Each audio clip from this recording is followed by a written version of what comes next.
Picture the tundra of Ice Age Europe, roughly 20,000 years ago. The sky darkens in minutes, wind screams across open ground, and visibility drops to almost nothing. This is the kind of sudden blizzard that early human bands living near the edge of the great ice sheets had to be ready for at any moment. It's tempting to imagine these storms as isolated moments of crisis, but for the people who lived there, they were a recurring fact of life, and surviving them depended on preparation made long before the first snowflake fell. The Ice Age wasn't one endless winter. It was a patchwork of tundra, steppe, and shrub grassland, cold but livable, home to mammoths, woolly rhinos, and reindeer that people hunted for food, fuel, and clothing. Human groups in this environment were highly mobile, but they weren't wandering blindly. They knew the land, tracked seasonal weather patterns, and read subtle signs, shifting winds, animal behavior, changes in cloud cover that warned a serious storm was approaching. Anthropologists studying Arctic and subarctic peoples today see similar skills suggesting this kind of environmental literacy stretches. Suggesting this kind of environmental literacy, stretch Rax Devry, shelter was the first line of defense, and it had to be built before the storm arrived, not during it. Archaeological sites like those at Mzidish in Ukraine reveal dwellings built from mammoth bones and tusks, layered with hides and packed with earth or snow for insulation.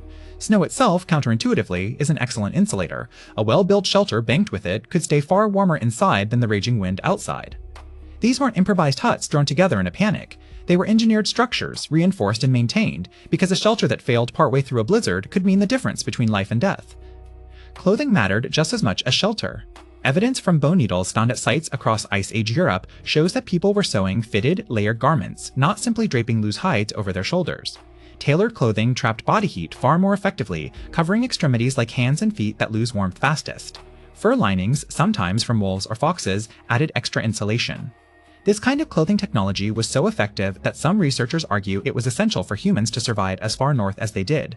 Without it, the coldest blizzards would have been simply unsurvivable. Fire was the third essential pillar.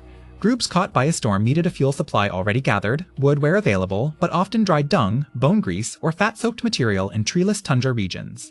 Keeping a fire alive inside a shelter during a blizzard required constant tending and careful ventilation, since the same walls that kept out the wind could trap dangerous smoke.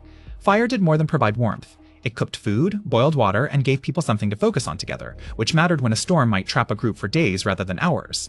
Surviving a blizzard was also a social operation, not just a technical one. Groups typically clustered together in the largest available shelter, sharing warmth body to body, a strategy still used in survival situations today. Roles were often divided, some tending fire, others rationing stored food, others calming children or the injured. Elders who remembered past storms could offer guidance on how long supplies needed to last. Cooperation reduced the physical and psychological toll of being confined in a small space for an extended, uncertain length of time. See me test any Sive in EME 2. Food storage was the quiet hero of blizzard survival. Long before a storm hit, successful groups preserved meat by freezing it in natural cold stores, drying it, or packing it in thatch to slow spoilage. This meant that even if hunting was impossible for several days, the group wasn't relying on a single lucky kill. Archaeological deposits of butchered mammoth and reindeer bones, sometimes stacked or cached, hint at deliberate stockpiling strategies, a form of forward planning that reveals just how far human foresight extended beyond the moment of immediate need. When the storm finally passed, survival wasn't guaranteed to be over. Groups faced snow-blocked entrances, depleted fuel, and a landscape transformed enough that familiar landmarks and trails might vanish. Digging out, reassessing supplies, and cautiously resuming hunts and travel were their own skills. The fact that human populations persisted across thousands of years of these cyclical extreme storms tells us something important. Survival wasn't about heroic luck in a single dramatic night. It was the product of accumulated knowledge, engineering, cooperation, and preparation. The quiet, practical genius that let people thrive in one of the harshest environments our species has ever called home.